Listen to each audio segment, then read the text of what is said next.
નમસ્કાર દર્શક મિત્રો, CB24 ન્યૂઝમાં હું આલોક આપનું સ્વાગત કરું છું.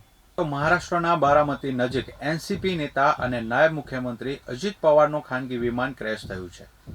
આ સમાચારથી ભારે હોબાળો મચી ગયો છે. મહારાષ્ટ્રના બારામતી નજીક એનસીપી નેતા અને નાયબ મુખ્યમંત્રી અજીત પવારનું ખાનગી વિમાન ક્રેશ થયું હોવાના સમાચારથી ભારે હોબાળો મચી ગયો છે.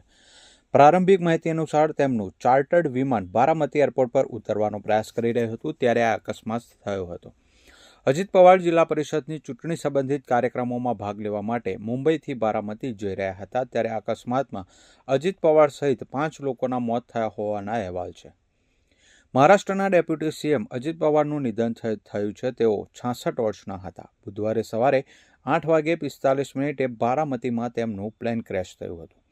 પ્રારંભિક અહેવાલો મુજબ બારામતી એરપોર્ટ પર લેન્ડિંગ દરમિયાન આ અકસ્માત થયો હતો અને પ્લેનમાં અજીત પવારની સાથે તેમના પર્સનલ આસિસ્ટન્ટ, સુરક્ષાકર્મી અને પ્લેન સ્ટાફ સહિત 5 લોકોના જીવ ગયા છે. અત્યાર સુધી મળેલી માહિતી મુજબ પવાર મુંબઈથી ચાર્ટર પ્લેનમાં બારામતી ગયા હતા. ત્યાં લેન્ડિંગ દરમિયાન પ્લેન રનવે પરથી લપસી ગયું હતું. નાગરિક ઉડ્ડયન મહાનિર્દેશાલયે અકસ્માતમાં 5 લોકોના મોતની પુષ્ટિ કરી છે. થોડીવાર પહેલા 6 લોકોના મોતની ખબર આવી હતી.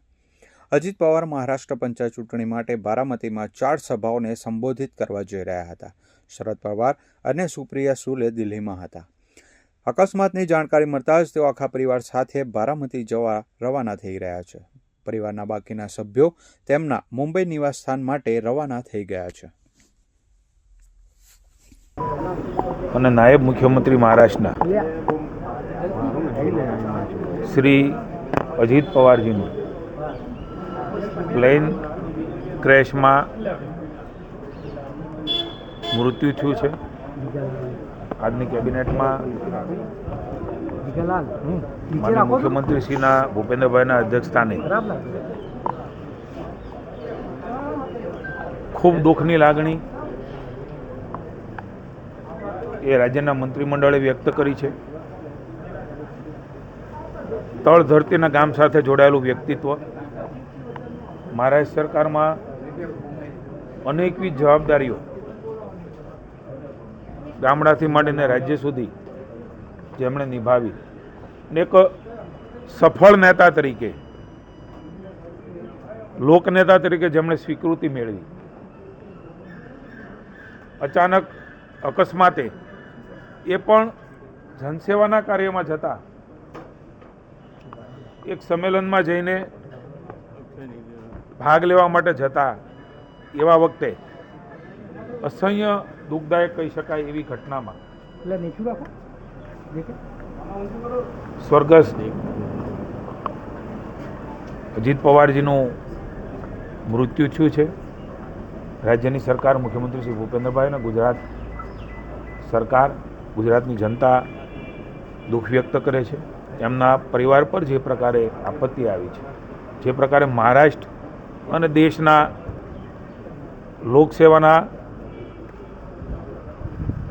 કામમાં એક મોટી ખોટ ક્યારેય ન પૂરી શકાય એ પ્રકારનો એક નેતૃત્વ ગુમાવવાનો રંજ એ ન માત્ર મહારાષ્ટ્રની, ગુજરાતને, ભારતને પણ રહેશે. ભગવાન એમના પરિવાર ઉપર જે આપત્તિ આવી છે એને દુઃખ કરવાની, એને સહન કરવાની, દુઃખ સહન કરવાની શક્તિ એ ઈશ્વર અર્પે એવી પ્રાર્થના પણ આજે કેબિનેટમાં માનનીય મુખ્યમंत्रीશ્રીના नेतृत्व कैबिनेट में थी है। आज महाराष्ट्र के लिए एक काला दिन कहूँ, एक दुर्भाग्यपूर्ण घटना कहूँ, एक दुखद घटना कहूँ, ऐसी घटना जो हर एक के एक दिल को दुखाने वाली घटना आज महाराष्ट्र में घटी है। हमारे सहयोगी अजीत दादा पवार जी का प्लेन एक्सीडेंट में दुर्दैवी मृत्यु हुई है। ये हमारे लिए बहुत ही बेहद दुखद है और महाराष्ट्र के लिए भी दुखद है, उनके परिवार के लिए तो बहुत ही दुखद है। और अजीत दादा एक स्पष्ट वक्ता के रूप में जाने जाते थे, एक रोक टोक बोलने वाले। देखता हूँ, करता हूँ, ऐसे शब्द उनके डिक्शनरी में नहीं थे। जो होना है वो तुरंत करते थे, जो नहीं होना है उसे साफ ना कहते थे। लेकिन वो कड़े शब्दों में कहते भी, लेकिन मन के बहुत अच्छे थे और इसका अनुभव मैंने लिया है। उनके उप मुख्यमंत्री कार्यकाल में मैंने मंत्री के रूप में काम किया।